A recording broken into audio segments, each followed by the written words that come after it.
Волки. Ну, волки я дважды держал волков. А про лося, про лосенка тоже в мае месяце, как-то это учительница по немецкому, прибегает, это Нина Михайловна, Лебедев, иди рви траву, с прутиком так типа. Ага. Я говорю, не, Нина Михайловна, директору школы я огород полоть не буду, короче. Говорят, Лебедев, что это за птица? А там рыбаки ловили рыбу, ну, сети ставили у нас в деревнях раньше. И попалась птица эта в сеть. Не знаю, где она брала. Она мне первый раз говорила, говорит, Лебедев, а ты что на охоту ходишь, потому что тебе есть нечего. И потом мне привезли большого русско-пегого, породного. Хоп, зайца поднял. Пошел я, голосок такой тонкий был. Черно-белый телевизор ламповый, кулаком стукнул, он идет, лампа отошла там, ну, вот такая вот. Теленка бросает, теленки, силы, конечно, там теленка вот это, ну, пойдешь. Охота и охотничье хозяйство был дорогой журнал, но у меня был отец не охотник, куда там мне не разрешал там это, чтобы я это. А я там смотаюсь, исполнял роль Спаниеля или Дратхара.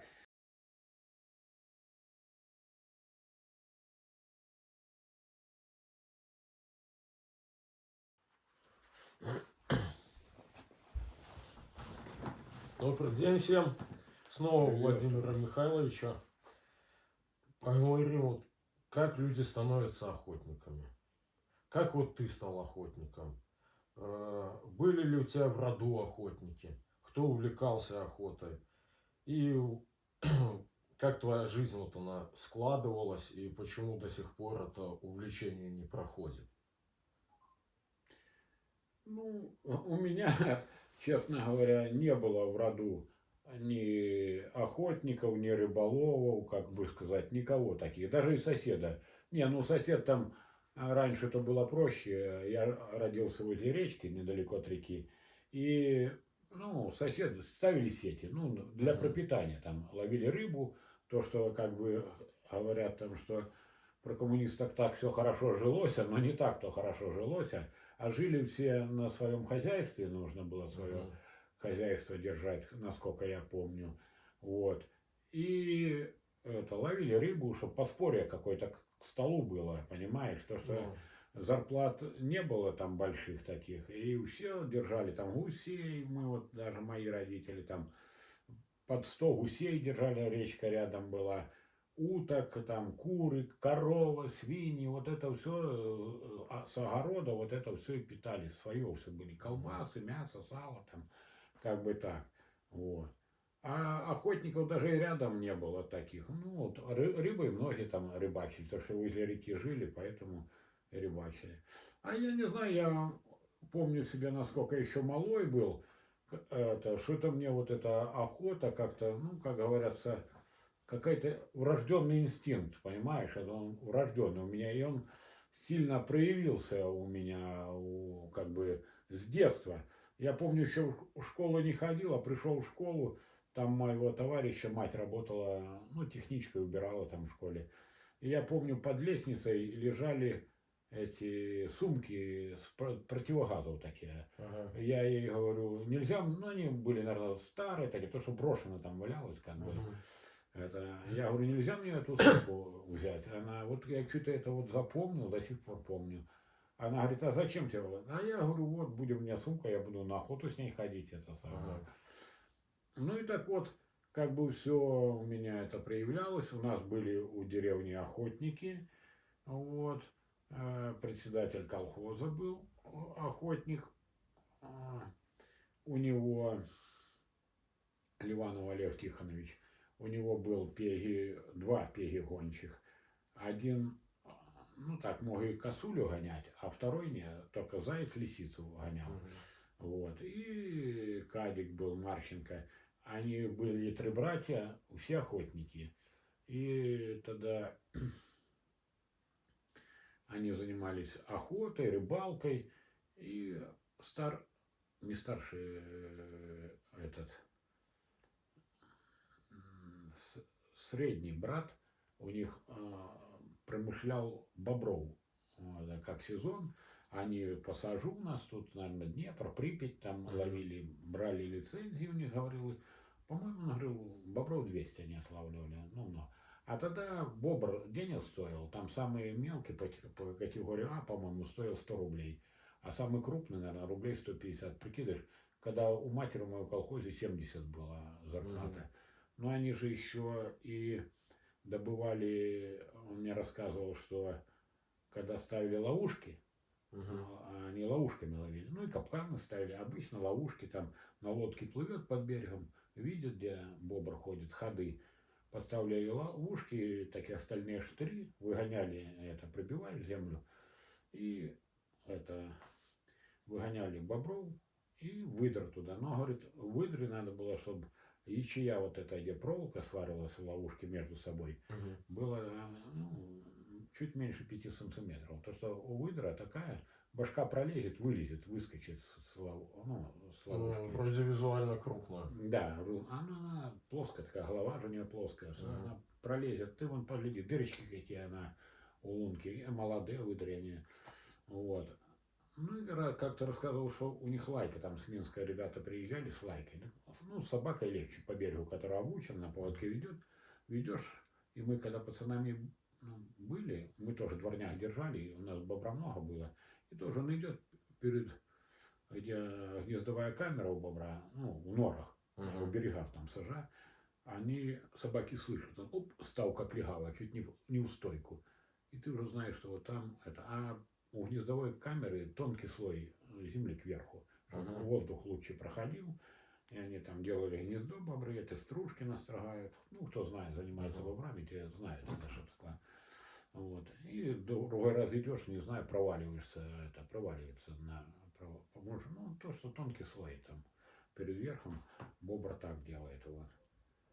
Вот. Ну и я, короче, вот начал с этими ходить на охоту с Марченкой, Кадиком с этим, или же с Ливаном Олег Тихоновичем.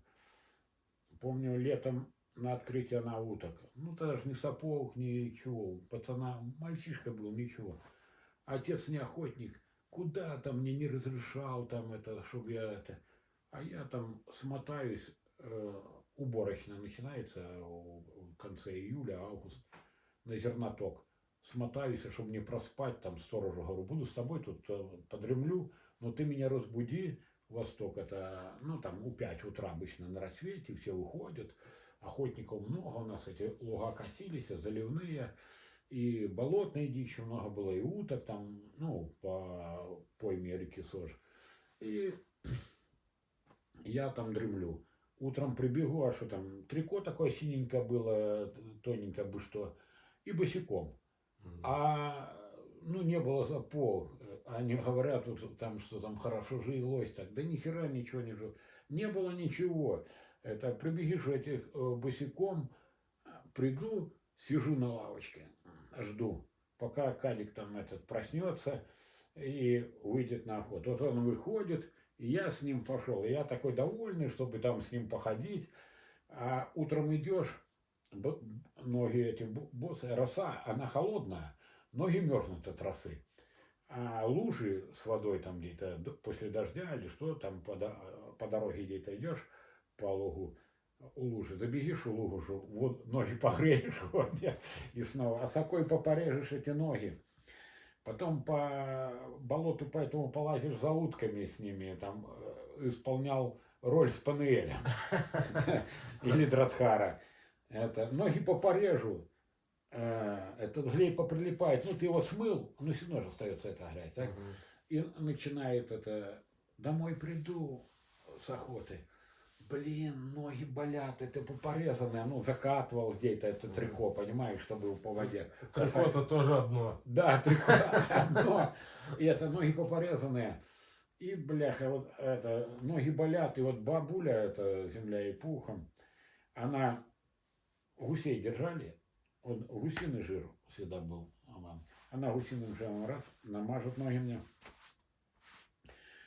Льняные были полотенца, там ткала Ага. она раньше, сольна все было. Замотает мне этими полотенцами ноги, Ну, спать, это они болят, это после осаки, после этой вымоешь, все, брыкс, спать. Утром проснулся, все нормально, ну, не болит, перестало там щипать, побежал опять. Вот так и бегали. Босиком летом набегаешься так, что уже по лесу вот бегал, пойду, ну как, вот с ними на охоту. Потом юный натуралист. Выписывал журналы юный натуралист, там еще какие-то там журналы про природу. Природа, там это самое. Охота и охотничье хозяйство был дорогой журнал, но у меня был сосед. Он закончил сельскохозяйственную академию, и он был зоотехником. И у него была вот комната, как у меня такая вот по кругу, все с книг. И он там много журналов выписывал, и охоту, хотя он охотником не был, а выписывал, ну, пчел держали, пчеловодство, там все. И я вот приходил к нему, и разные определители книг у него были, земноводных, там, птиц, брал и все это читал у него, как у библиотек, он недалеко рядом со мной жил там. Вот. И я к нему ходил, он мне это самое, я вот эти все брал книги, читал, сам бегал по лугу, когда вот весной вода спадает, следы, там птичек каких-то зарисовал, косуль, там все это, гербарии делал, то еще каких-то гусениц интересных, ну, спиртовал, вот. Так вот бегал. А зимой, когда ну, осень начиналась, я с ними бегал на охоту с гончими на зайца. Вот. Я когда помню, вот еще малой тоже был, отца говорю, привези мне охотничью собаку. Я еще в школу не ходил, но мне вот это врожденная какая-то страсть была. Привези мне. И не было столько, знаешь,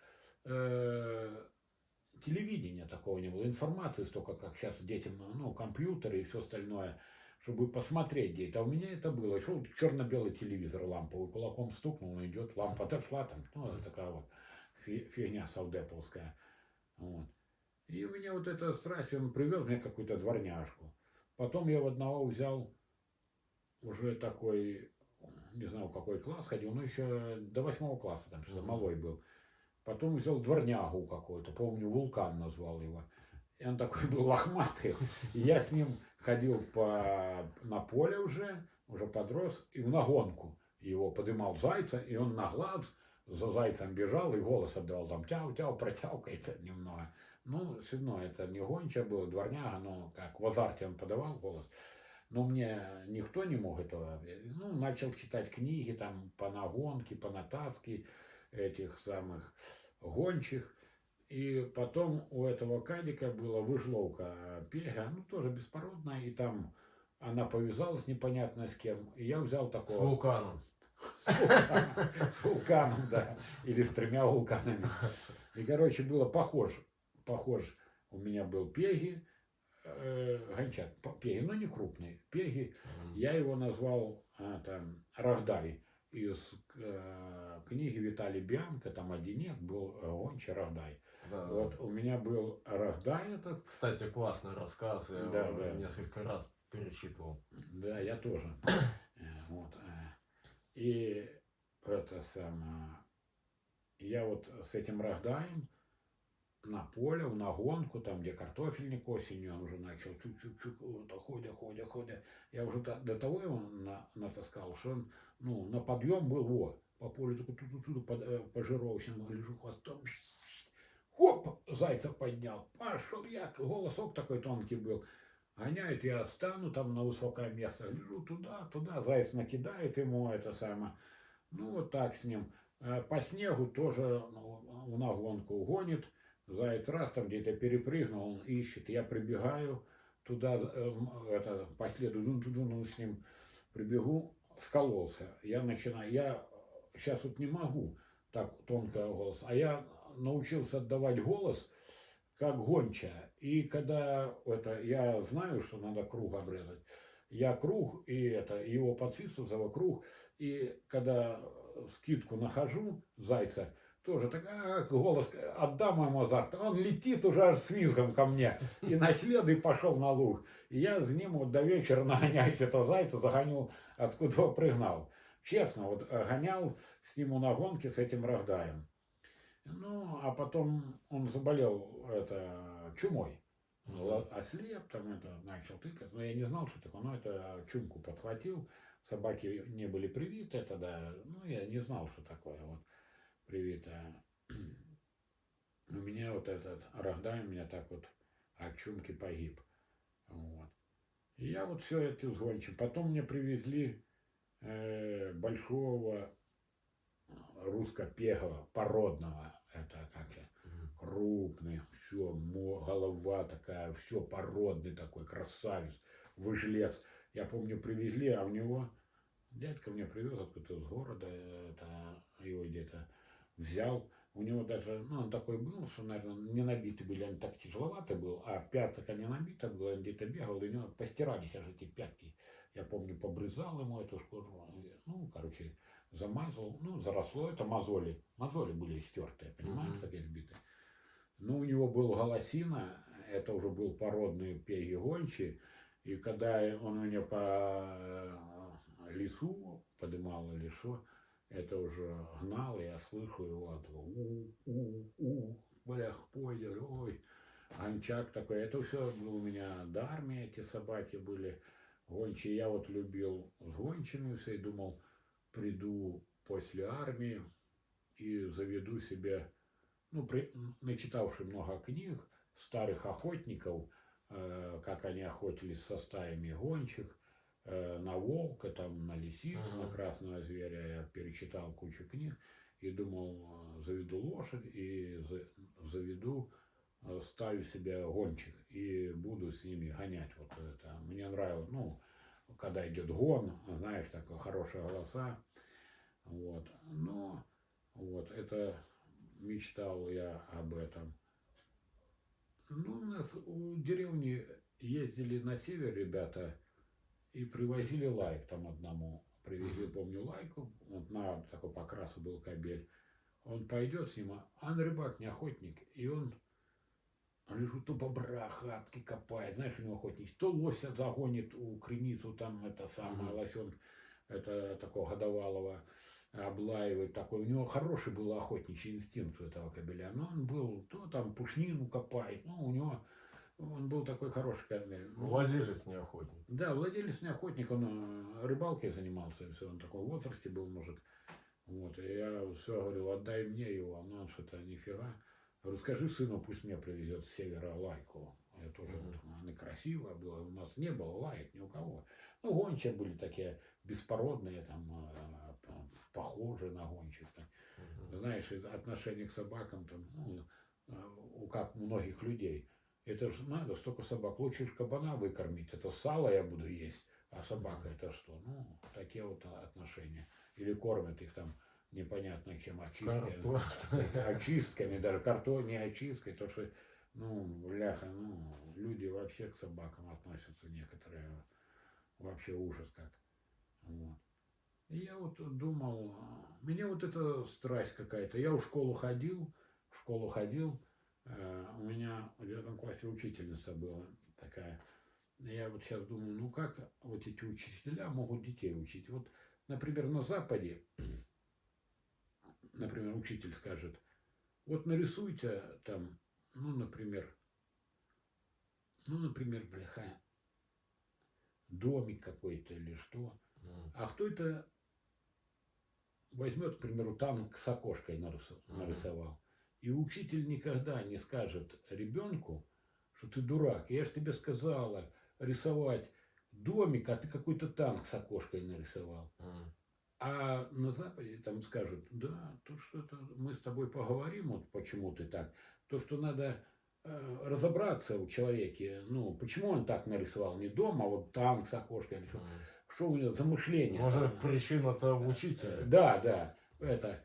И он скажет, давай разберемся, почему так. А не скажет ему, что ты дурак, я тебе, как наши учителя говорили, как мне говорила учительница. Она мне, правда, и книжки потом начала про охоту давать, там хорошие такие, не знаю, где она брала. Она мне первый раз говорила, говорит, Лебедева, а ты что на охоту ходишь, потому что тебе есть нечего. Вот так она мне отвечала. А сейчас думаю, ну вот, это самое. Ну как вот могут учить такие люди, меня учить это само. Вот.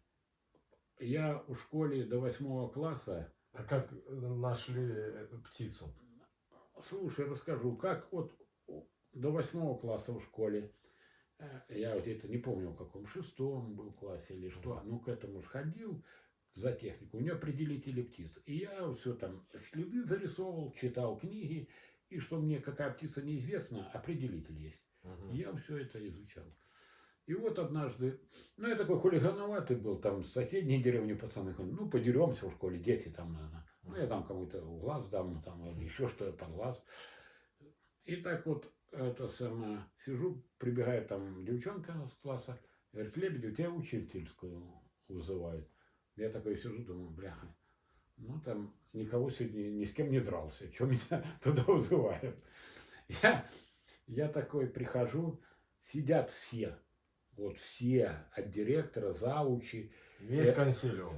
консилиум о, полностью, все, и это по ботанике, и по зоологии у нас преподавала, и они такие говорят, Лебедев, что это за птица? А там рыбаки ловили рыбу, ну, сети ставили у нас в деревнях раньше. И попалась птица эта в сеть. Она такая необычная, им кажется, у утки то перепончатые лапы, там, понимаешь? А тут такая с длинным клювом, лапы такие, как вот клены, этот, есть такие лепестки, 3 этих на лапах. Раскраска такая, хохлик такой. И они тут собрали консилиум и гадают. Помню, Сергей Михайлович по истории. Это луговый волк. Ну, это выпь такая, она уф, уф. Они по нас луговой волк. Это выпь называли. Я так вот сразу посмотрел, говорю, это чомга или большая поганка? Ну, по-нашему, большая чомга или большая поганка по-белорусски. Сразу им говорю. Они такие, да? Ладно, Лебедев, иди. Собрался, пошел. Отдают эту птицу в Гомель на биофак университет. Делают чучело, а мы делали краеведческий музей там у себя. Приходит эта птица и подписано. Чумга или большая поганка. Это, как я сказал. Я, я на ботанике сижу, это начинает мне там что-то говорить. Я говорю, Нина Михайловна, ну как вы вот можете меня учить? Я мог такое сказать, вот один в классе, ну, может, это нет большого ума, но я ей говорю, как вы можете меня учить, это, если вы сами не знаете ничего. Вот вы меня учите, а сами не знаете. А потом как-то еще был случай с этой... Выгнала. Я не помню уже, что она мне. А потом она родителям жаловалась моим на меня, это самое. А потом как-то сидим на ботанике на этой тычинка, пестик, крыльца. И весь класс, ну тогда классы были большие, что ну, человек 25, наверное, было в классе. И она говорит, так, идем сейчас на практические занятия на улицу, типа по ботанике, будем там наглядные примеры. Ну а кому в классе охота сидеть? Все, ура! Пошли, приходим, школа, и там участок был у нас, ну, гидромедцентр, это все было сделано. И было там такая загорожена невысоким таким заборчиком, отгорожена, и там болотная черепаха ползала в это самое.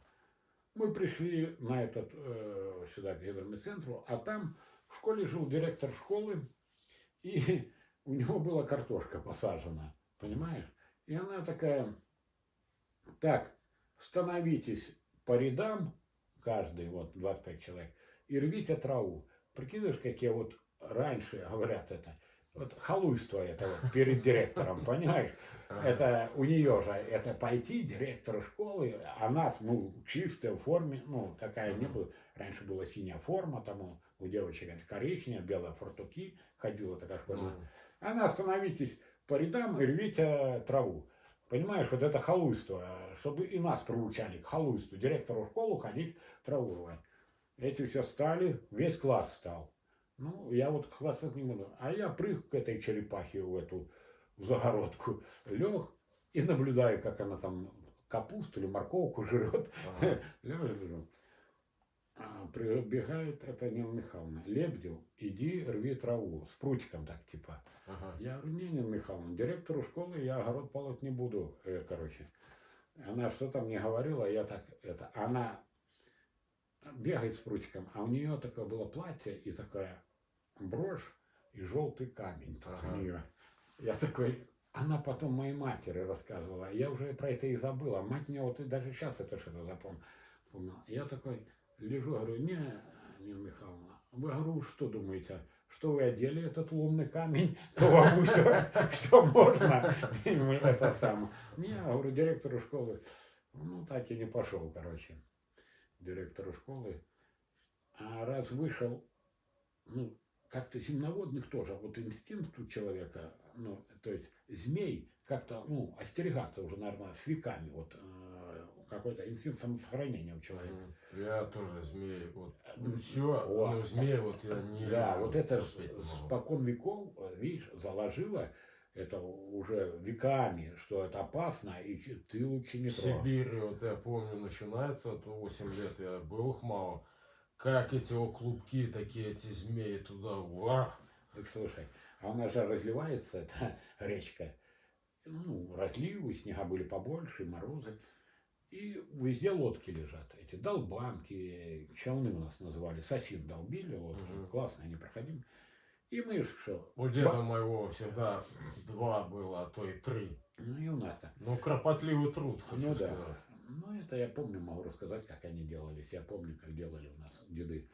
И мы к речке к этой прибегим, там что-то, бегаем на большой перемене.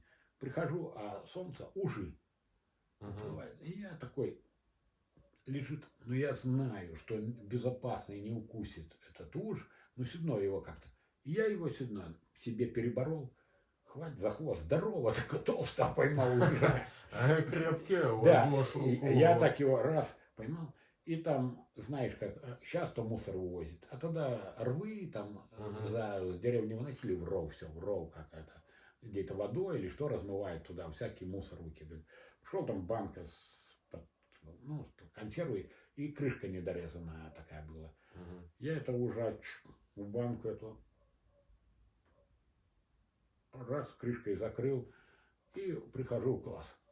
У класса у нас немецкий язык был, учительница немецкого языка, молодая училка была. Мгм. Я в класс пришел, за пазуху спрятал это уже, с девчонкой сидел.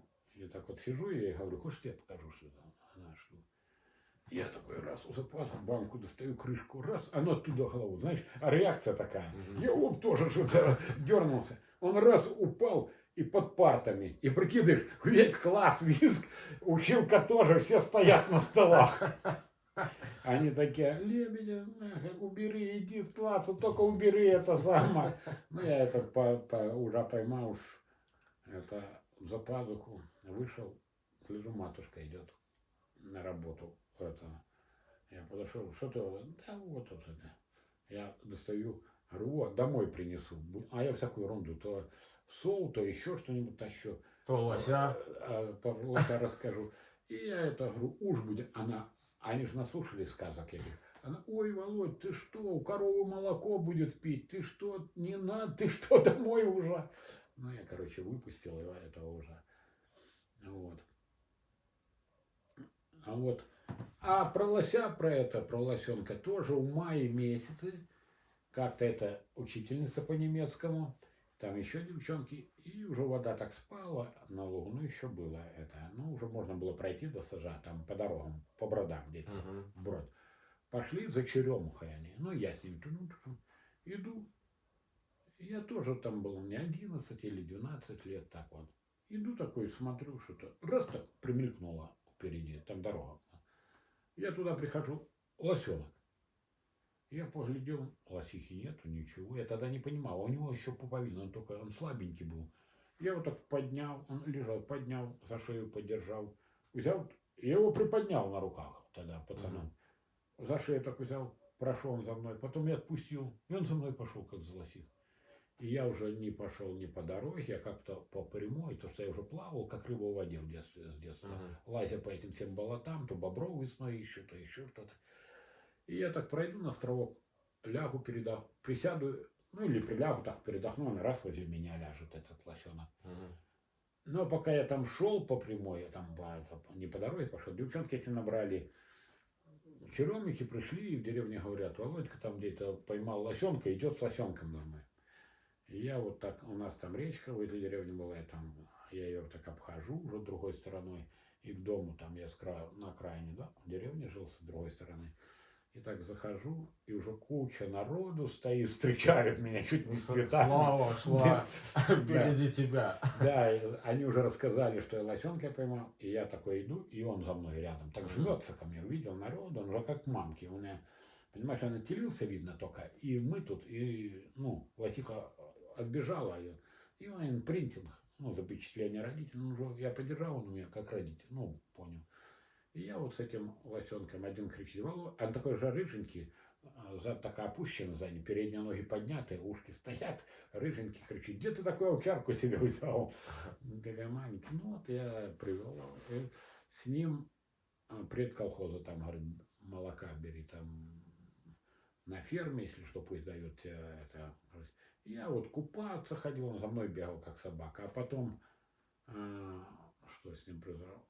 Какой-то типа возле хвоста, там, ну, хвостик у лося это.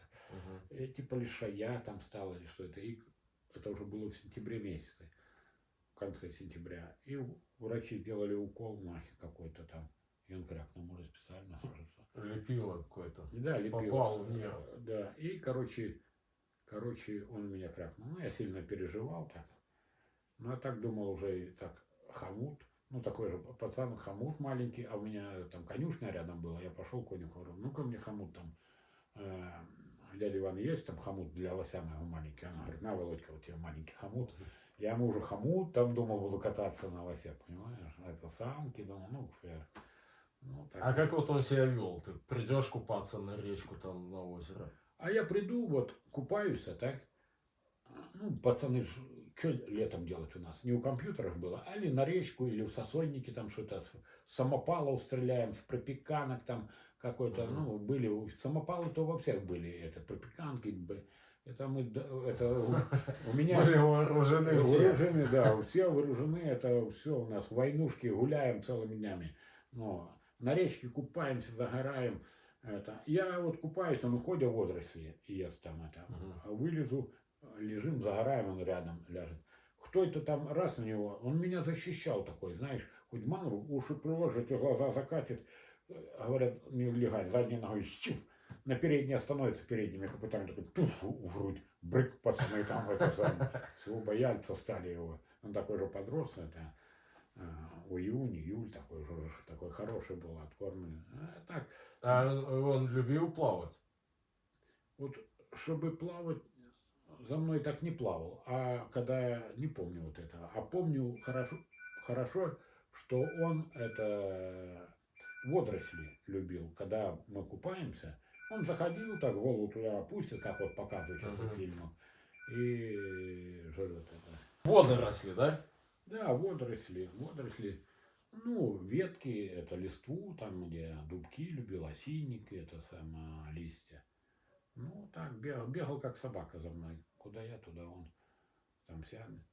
Ну, ладно, это мы отклонились. Ну, а охотникам вот, ну, я вот все, как бы, это, вот, увлечение к охоте. И думаю, ну, как-то, думал, там, думаю, надо, пойду учиться на охотоведа. А где учебное заведение?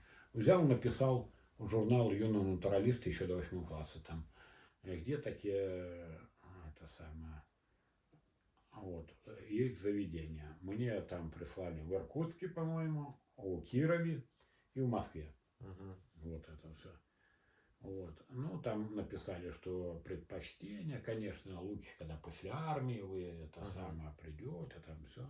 Ну, я вот там рассказывал, что я это, ну, охотился там все. И уехал в Карелию, чтобы посмотреть этих края озер болот неупорных птиц перед службой побывать. Ну, вот такая страсть. Собаки с детства. Волки. Ну, волк, я дважды держал волков. Я не знаю, как там, ну, не скрещивал их, как сейчас делают волк особого там и все остальное. Ну, про это я читал, это было описано про этих волков. Ну, там, короче, что у них, ну, там то погибали, то стреляли этих волкособов. Ну, Мгм. как бы, ну, так толком никто ничего с ним. Это сейчас много чего там поглядишь, эти, там, по-моему, Зубов, это еще кто-то там начинает скрещивать эти. Ну, я не знаю, про это я не могу говорить. Но я знаю, что волк это такой трусливый, он по наследству передает этот свою. Это волк трусливее, как говорит, зайца, потому что это его и ну, сохранять. Если он был посмелее, его бы легче было добыть. А так он очень осторожный и Осторожно. труслив. Вот это из-за страха он такой и осторожный волк. Вот. Мгм. У меня было, я в России держал волчицу, но подержал, она постоянно прячется куда-то. Взяли уже такое было глаза, и она все время прячется там, ну, дикая, понимаешь, Мгм. у нее заложено уже в генах это Осторожность. осторожность, да. А потом я уже, когда в Гомеле работал этим главным хозяином, там один нашел волков, и они слепые были. Мгм.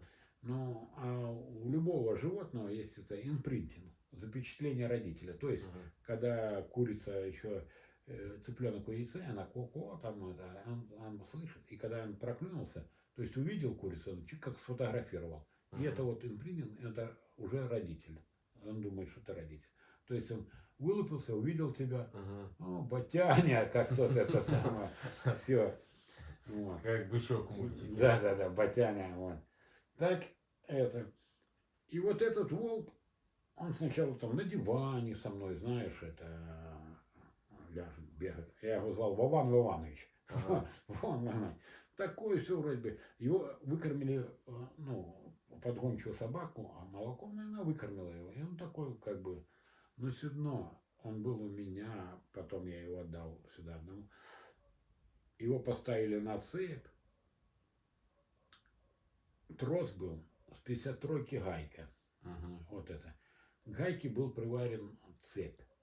И он на ошейнике стоял, и чтобы он бегал. Мгм. Понимаешь, она по тросу и гайке, что колесо прикручивает. Да, да, да. Я понял. 53. И вот он там неделю меньше бегает туда-сюда, раз как этим напильником перерезал гайку. Понимаешь? Мгм. Там все, он такой. Но когда кто приходит, чужие, он сразу за угол там прячется, только оттуда. Все, это, теленка бросает, губ, теленки, силы, конечно, там теленка вот это, ну, пойдешь, Мгм. все жрет, только кости трещат. Вот это. А все равно, вот этот труд, ну, урожденное, никуда не делось, Мгм. понимаешь? Так что все это ерунда. Надо держать породных, хороших собак. Просто, конечно, я уже говорил об этом, наверное. Надо вести отбор хороший, конечно. Ну, любой там, о чем думает. Вот у меня сука уже сидит в голове, не думает о том, чтобы оставить лучших собак, а думает о том, уже посчитал, сколько он наварится с этих. Ох, 5 по 100 рублей, это же 50, это, ну, по 100 долларов, 500 долларов, правильно? А не думает, ну нахер мне там, вот мне бы две собаки, да, а этих утилизировать. Либо охотнику какому-то, ну, действительно охотнику, кто вот болеет там охотой, а вот собаки нету. Раз вот дал там этого щенка. Да, много людей не могут же натаскать собаку. То, что Да. он сам не понимает, как это все делается. Мгм. Он не понимает, это, как его натаскать, что. Это, ну, есть собаки, которые тебя натаскают, они от природы, Да. как это, с детства. Вот он родился охотник, а второму надо натаскивать. Другой там у него уже в башке он бегит. Вот две собаки, след, она шик, ну, свежий, она должна интересоваться, любой след. А это как бежала, так и бежит нахер. Ее надо там привести к зверю. А та вот бегит, оп, белка. Глядишь, голову подняла. Лось прошел, она пришла, это проверила, ну, запах. Мгм. Она же определяет временность, ну, через сколько там время. А с опытом тем более уже она определяет след, это, сколько даже часов там, это, минут назад. Ну, свежесть следа определяет собака запахом. гончая, как эти, на жировках. Глядишь, жировочных следов много, зайцев особенно идет. Мгм. Она чуть-чуть начинает раскручивать, пошла, там. Хоп, подняла. А другая будет ковыряться на этих жировках, еще голос его опять ковыряется на этой жировке. А опытно раз обрезала, нашла жировки выходной след, пошла, хоп, подняла, просто погнала. Мгм. Так. А люди, людей вот даже многих взять. Ну, ты вот охотишься. Я вот иду с охотником, иду, это, лайка бегет. Он идет справа. Он как-то идет, даже собаку не смотрит. У него нет у него понятия. Я иду, уже такой вот снег на пологу лоза, и я вижу заяц. С той стороны забежала лайка, а заяц зажался русак и лежит в лозняке. Мгм. Я этому показываю, я стой, показываю так, а он идет, даже не смотрит, ни меня, ни собаку. Ну просто. Заяц выскочил на его сторону, 2 раза стрельнул, пошел. Заяц. Но зато они хорошо мясо делят по торбам. О, мясо там Да. сильно, да. Говорит, это как один мне рассказывал там. Говорит, ходим на охоту, никогда ничего не добывает. Ну, тут. Мгм. А я, говорит, стрельну, и он мне говорит, о, это ж ты стрелял, лопатку разбил там пулей. Так это тебе, а мне вот хорошую ляжку, то это я себе заберу. А ты раз разбил эту самую лопатку, это не говорит, давай вот пополам это разбито поделим, и то Да. поделим. Не, это тебе разбито, а мне вот, понимаешь, вот это вот охотники такие, знаешь. Да, есть такие. Ну. Так что жлобье. Жлобье. Ну, вот говорили о этике охоты. Но нет, вот жадность, это все. Вот это, когда нажрутся.